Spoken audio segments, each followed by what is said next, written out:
Un ami, analyste financier spécialisé dans le leasing automobile à la Défense, m'a confié une phrase autour d'un café que je n'ai jamais pu oublier. Il m'a dit, si tu veux détruire ton patrimoine plus vite qu'au casino, achète une de ces voitures de luxe moderne et attends juste un an. Il ne riait pas. Ses yeux étaient ceux d'un homme qui a vu des familles ruinées par une simple signature. L'industrie nous ment. Elle nous vend du rêve, mais nous livre des passifs toxiques. Aujourd'hui, je vous dévoile la liste noire, les 21 voitures qui, en 2026, vaudront moins qu'un vélo électrique. Si vous en avez une, vendez-la. Si vous en voulez une, fuyez. 21 Jaguar XF. Commençons ce dossier par une tragédie industrielle, la Jaguar XF. C'est une voiture qui a fait rêver des milliers de cadres supérieurs. Le cuir sent bon, le bois est véritable, le design est intemporel. Mais Jaguar a officiellement annoncé la mort de ce modèle. Et quand un constructeur tue un modèle, il signe aussi l'arrêt de mort de sa valeur résiduelle. L'autopsie mécanique. Le cœur du problème, c'est le moteur diesel 2.0 litre Ingenium. Sur le papier, c'est une merveille d'efficacité. Dans la réalité, c'est une bombe à retardement. Les guides de la chaîne de distribution sont fabriqués dans un plastique de qualité inférieure. Avec les cycles de chauffe et de refroidissement, ce plastique devient cassant. Vers 80 000 ou 100 000 km, les guides se désintègrent. La chaîne se détend. Si vous avez de la chance, vous entendez un claquement métallique au démarrage. Si vous n'avez pas de chance, la chaîne saute, les pistons frappent les soupapes, et le moteur est détruit. La réparation ? Il faut sortir le moteur car la chaîne est située, à l'arrière du bloc, contre la boîte de vitesse. Une aberration d'ingénierie qui transforme une pièce à 50 € en une facture de main-d'œuvre de 6 000 €. La réalité financière de 2026. En 2026, la XF sera une voiture orpheline. Les pièces spécifiques deviendront rares. Les concessionnaires Jaguar se concentrent sur leur virage 100% électrique et ultra-luxe, délaissant les anciens clients.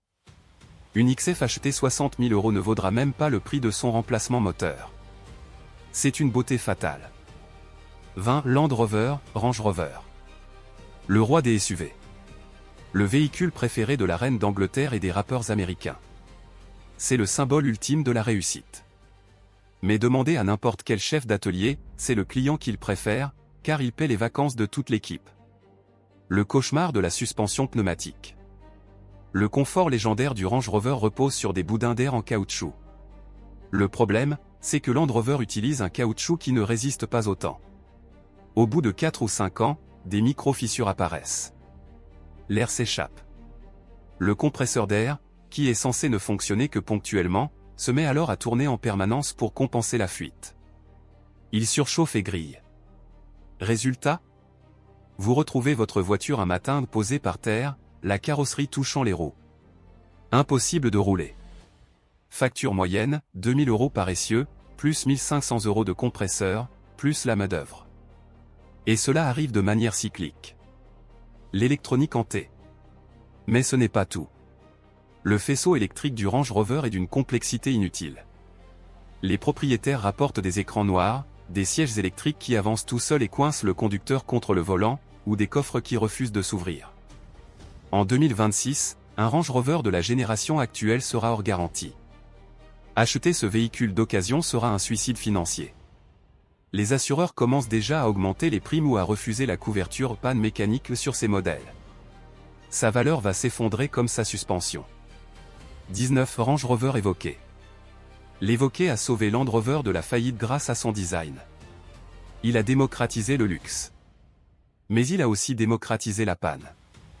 C'est la voiture la plus courante dans les petites annonces avec la mention un moteur remplacé ou boîte neuve. Le scandale de la boîte ZF 9 HP. Ce modèle utilise souvent la boîte automatique à 9 rapports de ZF. C'est une boîte compacte, complexe, qui souffre de problèmes chroniques de logiciel et de mécanique. Les passages de rapport sont brutaux, hésitants. À la longue, les bacs de synchronisation interne s'usent prématurément. Remplacer cette boîte coûte 5 000 €. C'est souvent la moitié de la valeur résiduelle de la voiture. Ajoutez à cela le turbo qui lâche sur les moteurs essence 2.0 6.4, et vous avez le cocktail parfait de la ruine. En 2026, l'Evoque sera vu comme le vieux 4X4 de Frimer qui ne roule pas. Il n'aura aucune valeur de collection, aucune fiabilité pour l'export. Il finira en pièces détachées. 18 Jaguar I-Pace. Jaguar a voulu être le premier constructeur traditionnel à défier Tesla. Ils ont sorti l'I-Pace. La presse a applaudi. Les premiers clients ont signé des chèques de 90 000 euros. Aujourd'hui, ils pleurent. Le désastre technologique. L'I-Pace souffre d'un système de gestion de batterie, BMS, inefficace. L'autonomie réelle s'effondre dès qu'il fait moins de 10 degrés ou que vous dépassez 110 km/h. Mais le pire, c'est la recharge. Elle est lente. Elle n'accepte pas les puissances des nouvelles bornes Ionity ou superchargées V3. Alors que le monde passe à des architectures 800 volts qui chargent en 15 minutes, l'I-Pace est bloqué dans le passé avec ses temps de charge d'1 heure. La dépréciation est la plus violente du marché, moins 72% en 5 ans. Une perte sèche de plus de 60 000 euros. En 2026, acheter une I-Pace sera aussi absurde qu'acheter un iPhone 3GS aujourd'hui. C'est une technologie morte. Je sais ce que vous pensez. Et c'est normal, c'est des Anglaises, elles n'ont jamais été fiables. Vous n'avez pas tort. Mais attention, l'arrogance est dangereuse. Nous allons maintenant traverser l'Atlantique, et vous allez voir que même les géants américains, ceux qui nous promettent robustesse et innovation, sont en train de construire des châteaux de cartes. Si vous appréciez ce niveau de détail et de vérité que vous ne trouverez nulle part ailleurs, je vous invite à vous abonner maintenant. C'est un petit clic pour vous, mais c'est le seul moyen pour nous de continuer ces enquêtes coûteuses. Merci aux nouveaux abonnés.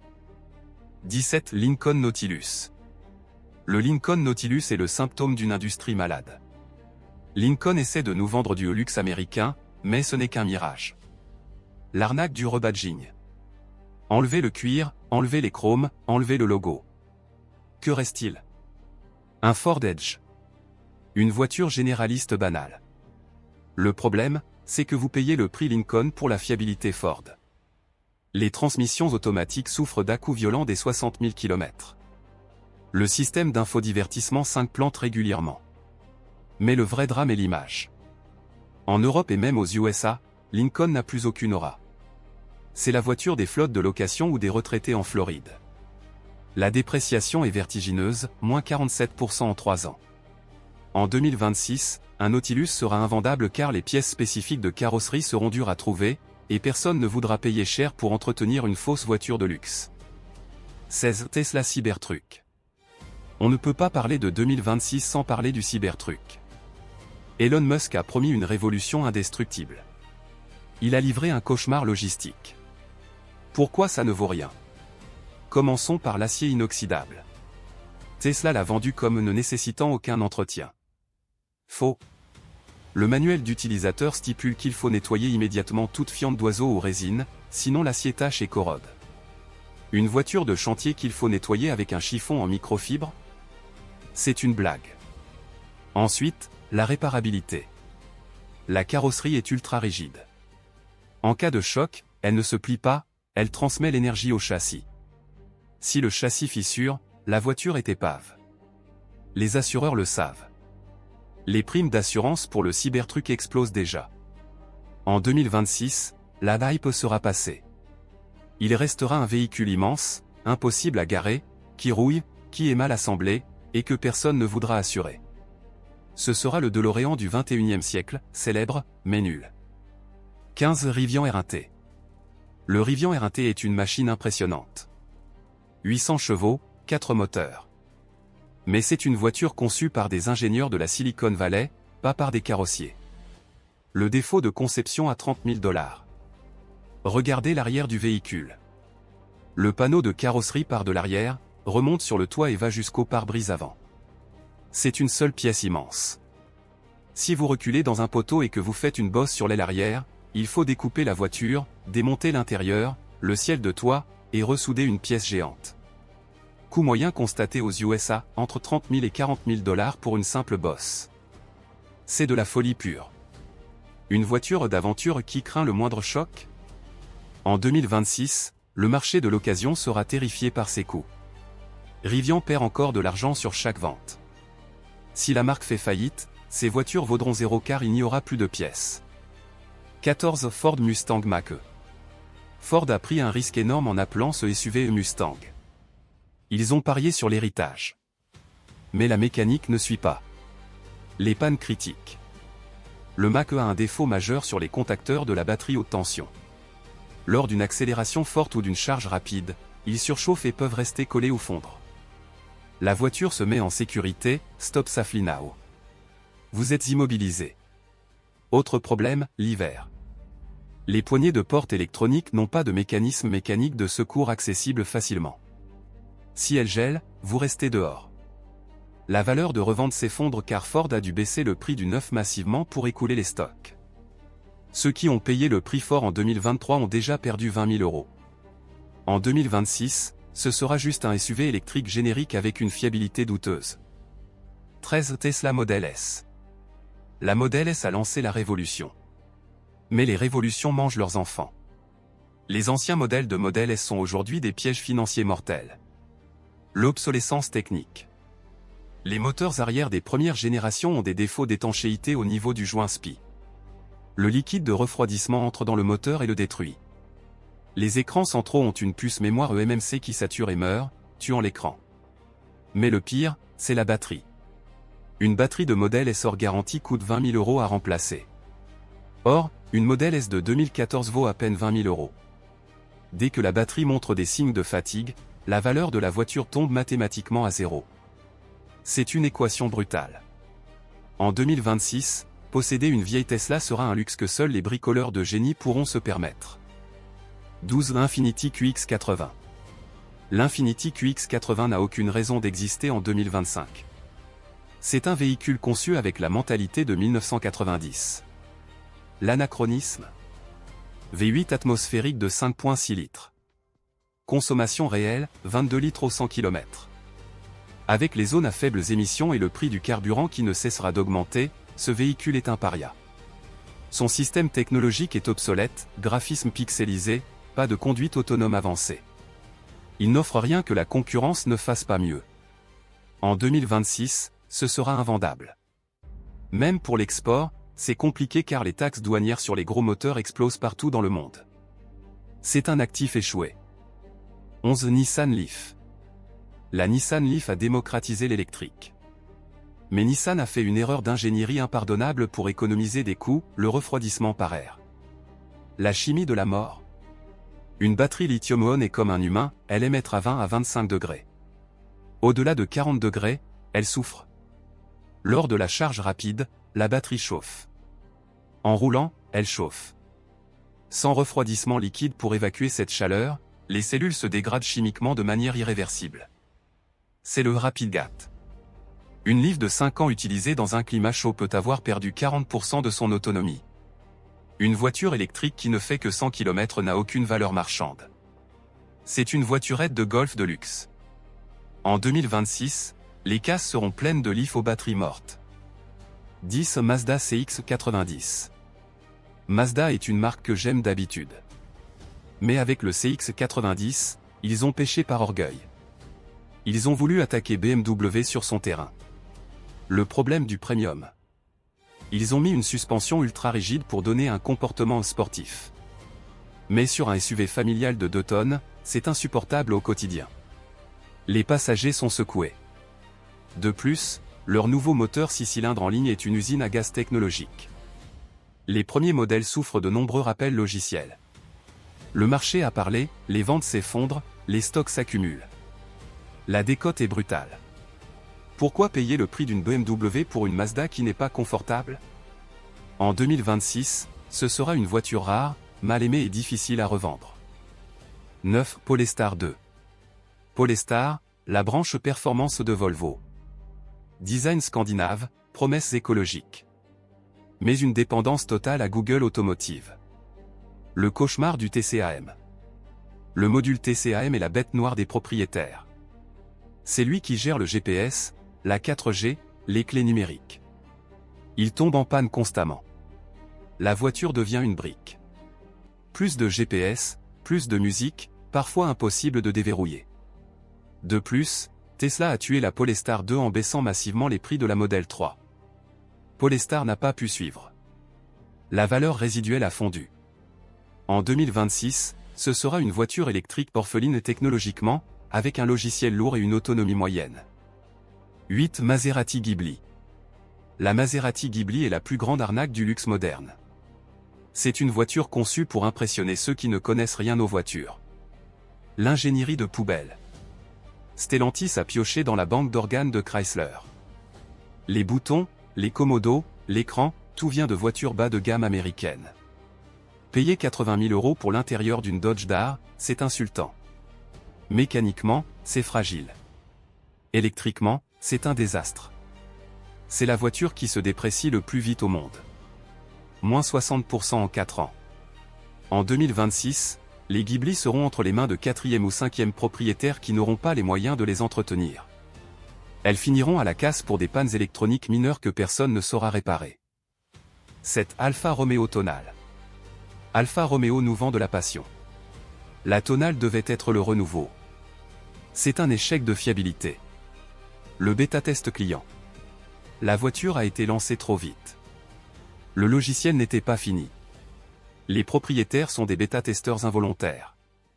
Le système hybride rechargeable est capricieux, refus de charge, passage brutal thermique et électrique. Alfa traîne une réputation de fiabilité désastreuse. La Tonale ne fait rien pour l'arranger. En 2026, la garantie sera finie. Qui osera acheter une Alfa hybride complexe d'occasion? Personne. La valeur sera au plancher. 6. Audi e-tron. L'Audi e-tron est un monument à l'erreur. Audi a pensé qu'il suffisait de mettre une grosse batterie dans un gros SUV pour faire une bonne électrique. Faux. L'inefficacité totale. Il pèse plus de 2,5 tonnes. C'est une aberration physique. Il consomme 28 à 30 kWh 100 km sur autoroute. Résultat, une autonomie réelle ridicule de 300 km pour une batterie immense. Ce poids détruit les pneus et les bras de suspension à une vitesse folle. Technologiquement, sa batterie 4 Sens-V charge lentement comparée aux nouvelles Porsche ou Hyundai 8 Sens-V. En 2026, ce sera un dinosaure. Un gros jouet lourd, lent à charger, avec peu d'autonomie. Invendable. 5. Audi Q7. Le Q7 est le roi des familles aisées. Mais les versions diesel TDI sont des usines à gaz chimique. Pourquoi c'est un piège? Pour respecter les normes anti-pollution, Audi a ajouté des systèmes d'une complexité folle, vanne EGR, filtre à particules, injection d'AdBlue, catalyseur SCR. L'AdBlue a tendance à cristalliser dans le réservoir et la pompe, bloquant le système. Si le système anti-pollution est en défaut, la voiture refuse de démarrer. Réparation, 2000 €. Ajoutez la suspension pneumatique fragile, et vous avez un véhicule qui coûte 3000 € par an en entretien. En 2026, avec la chasse au diesel, le Q7 ne vaudra plus rien. 4. Audi A8. Elle est A8 est le sommet de la technologie Audi. Et c'est bien le problème. Le risque technologique? Elle est bardée de capteurs lidar, de caméras, de suspension active prédictive. Quand c'est neuf, c'est magique. Quand ça a 5 ans, c'est terrifiant. Un phare Matrix LED laser? 4000 € l'unité. Un capteur lidar calibré? 3000 €. La moindre touchette par choc nécessite des calibrages que seul Audi peut faire. C'est la voiture qui perd le plus d'argent en valeur absolue. Vous achetez à 120 000 €, vous revendez à 40 000 € 3 ans plus tard. Une perte de 80 000 €. C'est le prix d'un appartement en province qui part en fumée. 3. Porsche Panamera. On dit souvent que Porsche est fiable. C'est vrai pour la 911. C'est faux pour la Panamera. La complexité maximale. C'est une berline lourde qui veut être une sportive. Elle a donc des systèmes complexes pour compenser son poids, barres anti-roulis actives, suspension pneumatique 3 chambres, boîte PDK à double embrayage, aileron rétractable complexe. Tout cela vieillit, et tout cela coûte le prix d'une petite voiture à réparer.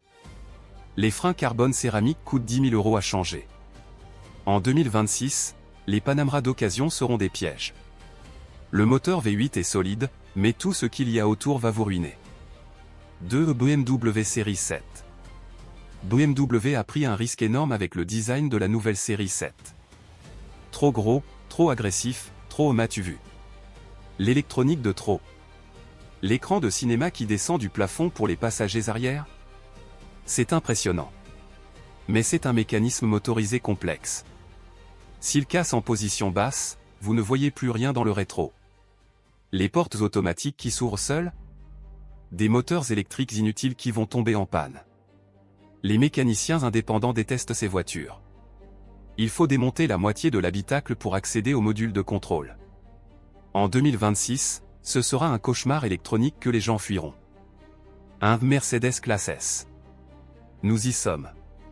Le numéro 1.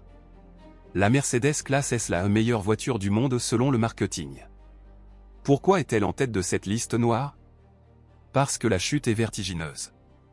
La fin de la mécanique, le début du bug. La nouvelle Classe S n'est plus une voiture. C'est un smartphone géant sur roues. Il n'y a plus de boutons physiques. Tout passe par l'écran central OLED. La climatisation, les modes de conduite, la radio, les réglages de siège. Si cet écran plante, la voiture est inutilisable. De plus, Mercedes a misé tout son avenir sur l'électrique. La classe S thermique est devenue un produit secondaire. Les mises à jour logicielles se concentrent sur les modèles électriques. Un ami mécanicien chez Mercedes m'a confié, ces voitures sont des bombes à retardement. Les systèmes 48 volts, les roues arrière directrices, les poignées rétractables, tout est conçu pour durer 4 ans. Après, c'est le problème du deuxième propriétaire. En 2026, acheter une classe S d'occasion sera l'acte financier le plus dangereux possible. C'est acheter un supercalculateur d'occasion sans garantie. Une roulette russe à 100 000 €. Conclusion. Nous avons parcouru un cimetière de plus de 2 millions d'euros. Ces 21 voitures ont un point commun, elles ont été conçues pour impressionner vos voisins, pas pour durer. L'industrie automobile moderne joue avec votre argent. Elle parie sur le fait que vous achèterez une image plutôt qu'une réalité. En 2026, ces voitures seront des fardeaux. Mais il existe encore des résistantes. Des voitures conçues par des ingénieurs, pas par des comptables. Des voitures qui dureront 20 ans. Dites-moi en commentaire, laquelle de ces voitures vous a le plus déçu? Et surtout, quelle voiture immortelle conduisez-vous? Si vous voulez connaître la liste des 5 voitures indestructibles à acheter en 2026, abonnez-vous maintenant et activez la cloche. La prochaine vidéo sera le guide de survie ultime. À bientôt, et n'oubliez pas, une voiture fiable est le meilleur investissement que vous puissiez faire.